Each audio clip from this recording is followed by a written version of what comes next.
Hey everyone, welcome back to the channel. Today we are going to learn how to draw and shade Naruto's Sage Mode. So let's start.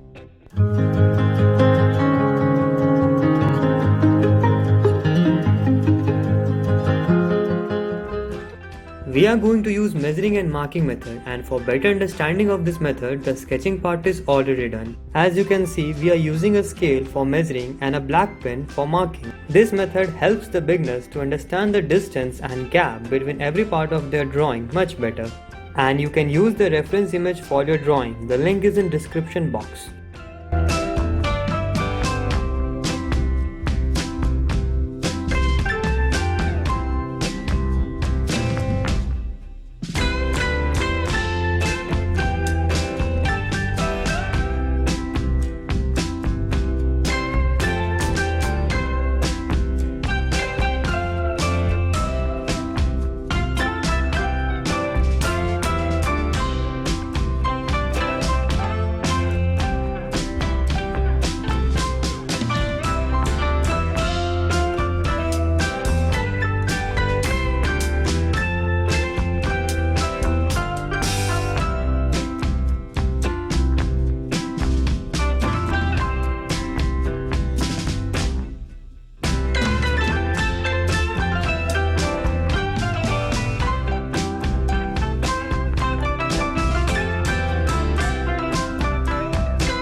For more detailing, you can repeat this method as many times as you want.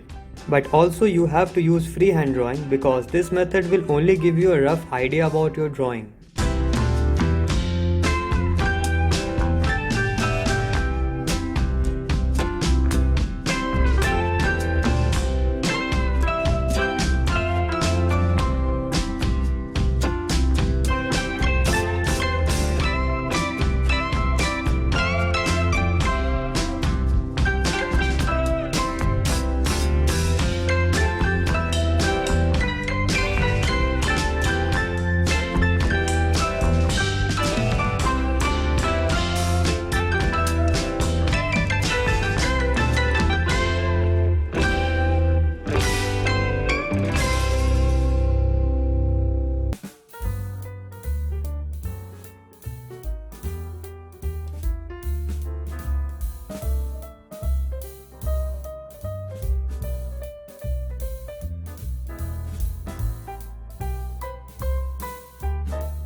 So that's all for today. If you like our video, please subscribe and press the bell icon.